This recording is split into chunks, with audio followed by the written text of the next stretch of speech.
Wait करो। ठीक, मैं 5 मिनट में आती हूँ। ओके। ठीक है ना? ठीक है। You have to look at them, okay? Yeah. नैना,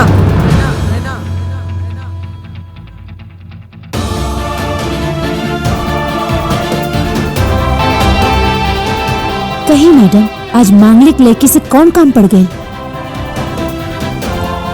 बदला ले ताड़ू हमसे, घर तबाह कर ताड़ू। उ दिनवा समझेले रहनी ना, हमार बेटा से दूर रहिए। हमके समझौला से अच्छा रही कि आप अपना बेटा के समझा देती। तहे हमके समझेबी कि का करे के चाही का ना। ई बताओ, हमार बेटा के छोड़े के का लेबी? वाह मैडम, सौदेबाजी कैसे होला केहू आपसे सीखे। लेकिन एक बात याद रखब, कुछ लोग अनमोल होखेला, ना उ पैसा से खरीदाला ना उ पैसा से बेचाला। जाए दुर्गा देवी जी। ए लड़की, हमसे बात कैला के ना तो तोर उम्र बा और ना हैसियत।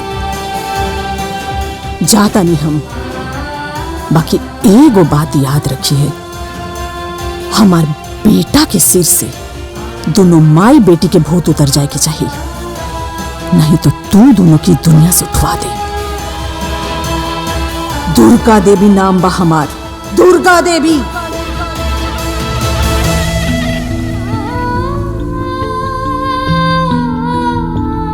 मम्मी, ये कौन थी? बेटा जैसे मैं तुम्हारी माँ हूँ वैसे ऊ भी केहू की माँ बड़ी।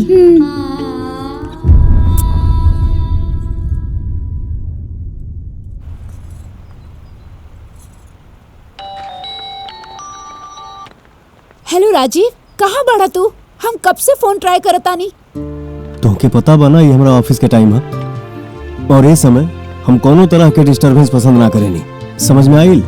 और वैसे एक बात बता दी, हमारे को जरूरी मीटिंग बा। हाँ राजीव, जीवन में बहुत सारा चीज मीटिंग से ज्यादा जरूरी होला। अभी के अभी 10 मिनट में तू हमरा से कॉफी हाउस में मिला।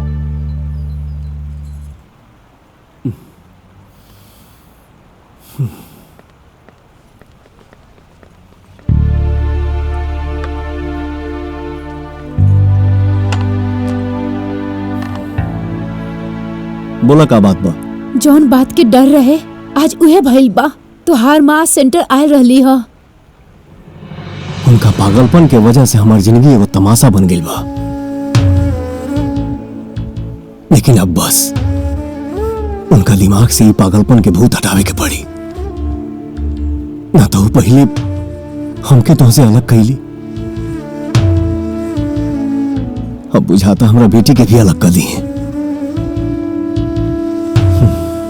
अब कुछ करे के पड़ी। चला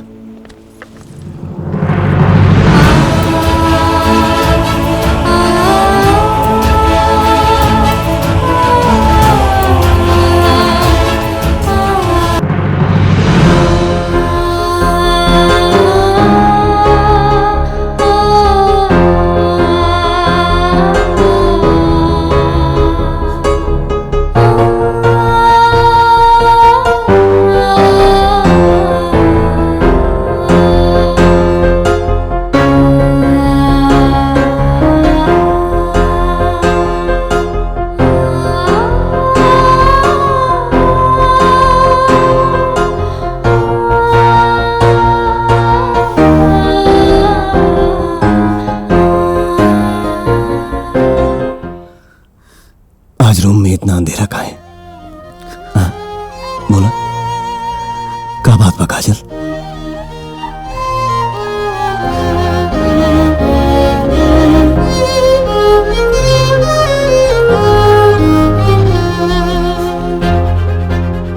अंधेरा तो हम रहुआ जीवन में कर देले बानी। ये तू क्या बात करता रू काजल?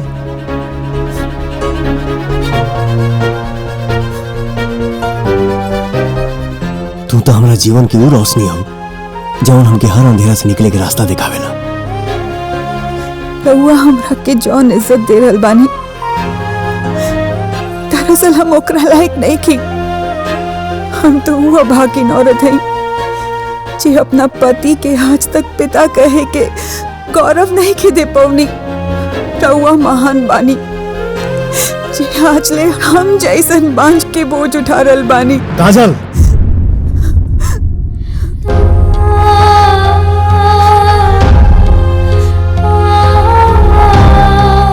अपने आप के बांझ कहा के तू हमरा रिश्ता के गाली मत दा।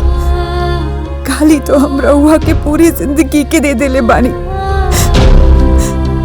अगर हम लायक रहती तो संतान के जौन सुख रउआ के नैना से मिलल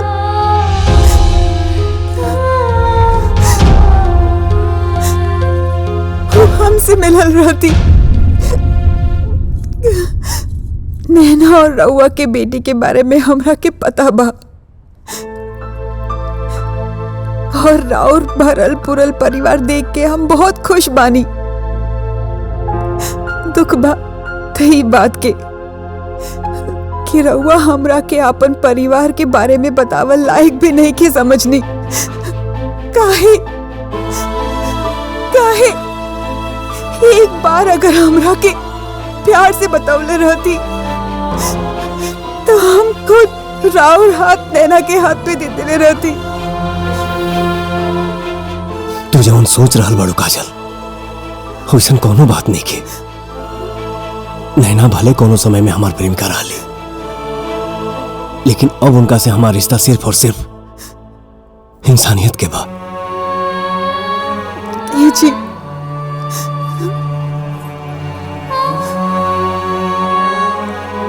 जाई निभाई अपन इंसानियत के रिश्ता। रहुआ के हम पति पत्नी के बंधन से आजाद करल बानी।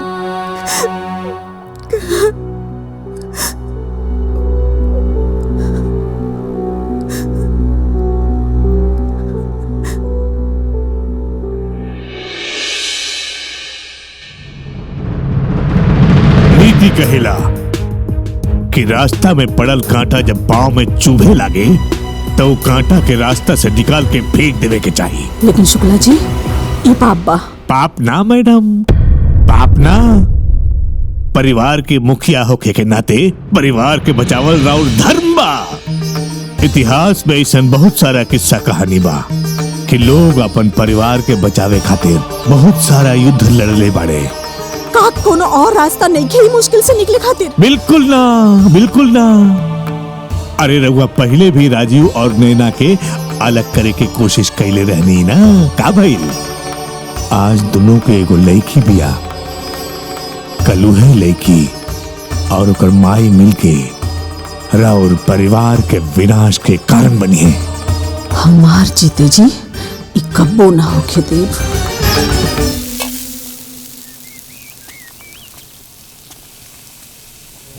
भैया खाना तैयार हो गइल बा।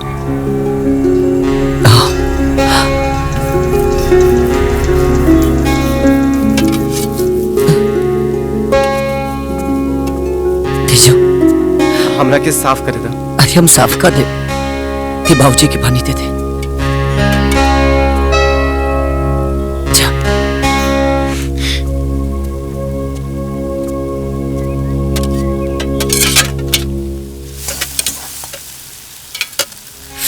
माई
मैडम जी, रोआ ऐसे करत तक कैसे काम चली? संभाली अपने आप के। रोआ जाई आराम करी तो हम देता नहीं, जाए रो आराम करी। रुका रुका रुका, हाँ आ गई लो। अरे प्रणाम। प्रणाम प्रणाम। नमस्ते नमस्ते। आई जाओ। आई बैठी बैठी। हाँ बैठी बैठी। ले आओ बाबू, ले आओ। आइजा बैठी जा।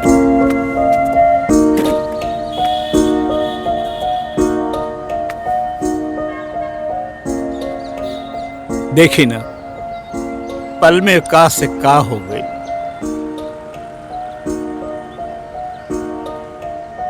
इस शादी से वहां के बहुत खुश रहनी, लेकिन भगवान के आगे केहू के बस चलल बा। वैसे तो इस समय बात कई उचित नहीं खे, लेकिन रहुआ हमार मजबूरी समझ सकेली।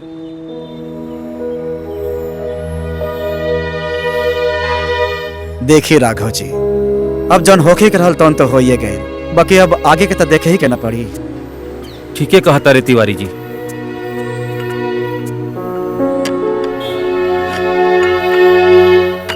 ले चाय ली। जी राघव जी, एगो बात कही, इस समय ई घर में एगो लड़की के बहुत जरूरत बा। अगर रउआ के एतराज ना होखे तो ही दिन हमने की शादी के दिहल जाओ। रउआ तो जनते बानी एगो लड़की के बाप के सर पे का बीतेला। पहुना, हमरा ख्याल से यहाँ के सही कह रहल बानी।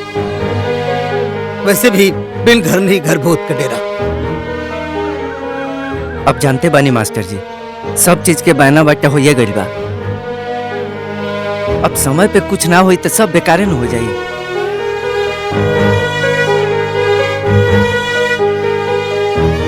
का भाई साहब? हमरा में कोनो एतराज नहीं है, बाकी इनकर मर्जी। जैसन बाबूजी अच्छा समझी।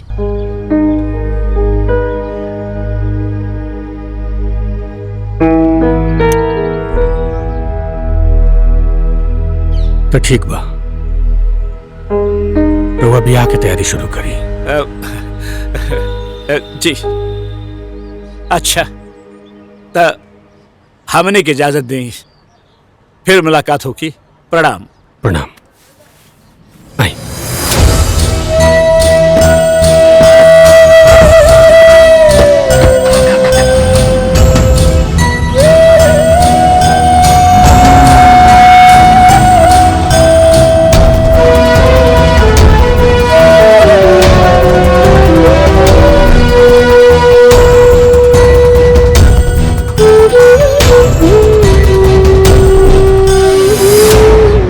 कहना चाचा से तेरे चाचा के बताओ क्या तेरे भाई कि तू पल्लवी से प्यार करेलास?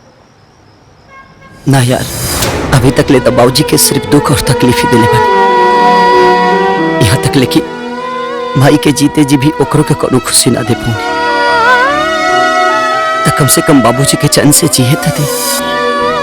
और हाँ, अब हमरा चलते बाबूजी के कबू शर्मिंदा ना होकर के बने।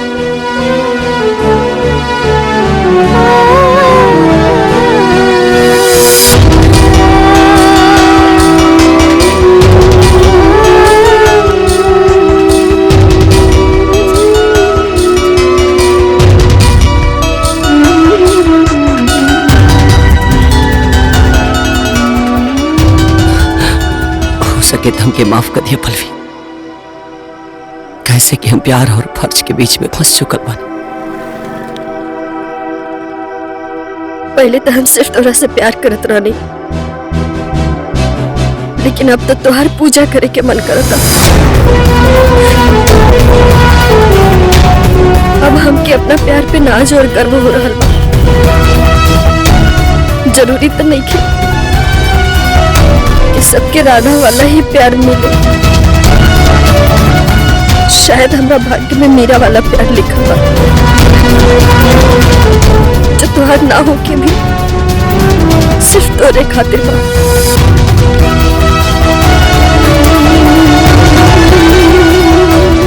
हमरे तरफ से तू आजाद पड़ा।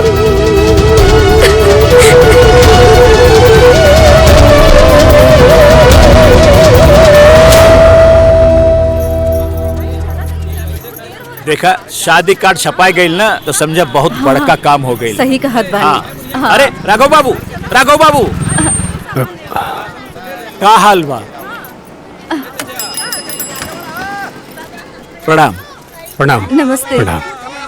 रहुआ लगी यहाँ बाजारे में वो शादी ब्याह के सब खरीदी करे के रहल ना, हो गई। अब वैसे आपके यहाँ भी तो निमंत्रण बटा गई लोग ही ना? जी बटा रहल बा।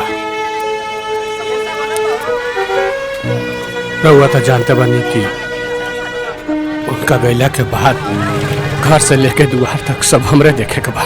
होने के टाल सकेला भाई साहब। यही से हम चाहत आनी कि संध्या रउआ घरे जाए, ताकि रउआ खाना तो ठीक से मिले। अब उनका सामने केहू कुछ का कर सकेला। जी प्रणाम। प्रणाम। प्रणाम। करे खाली लइकन के ही गाना सिखावे ले, चल हमरो को सिखाओ।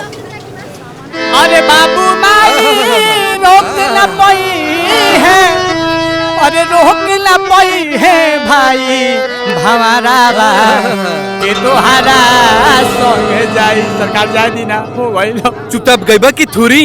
अरे भंवरा बा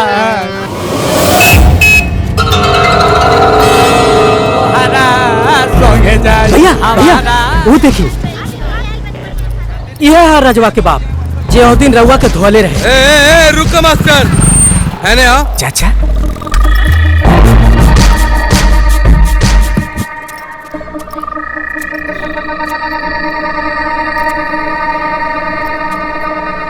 का बात बा बबुआ? बहुत बड़ा गुंडा पल्ले बड़े तू। हमार राम नाम सत्य की। चाचा तू चल पीछे।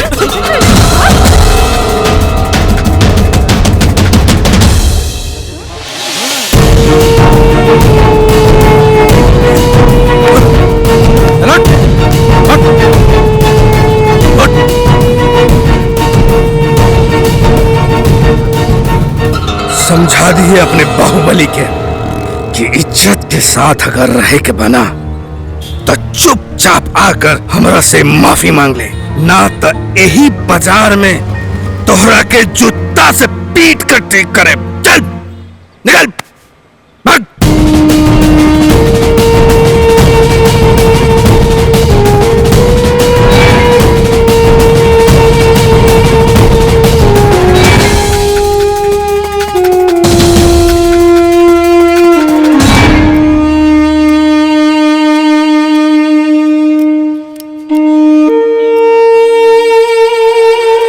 निकल।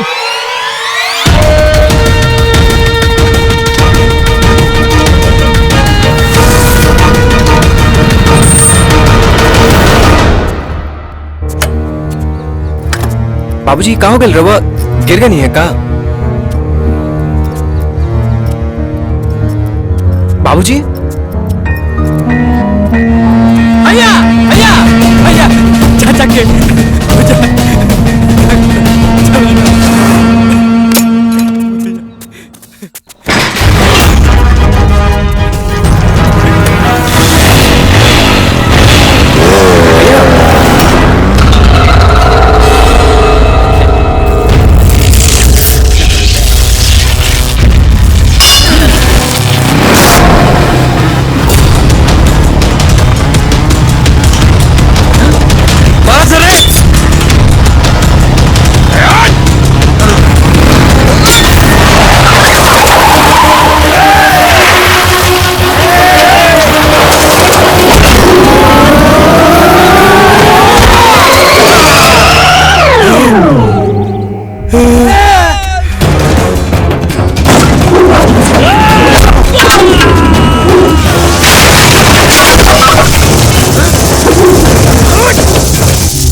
है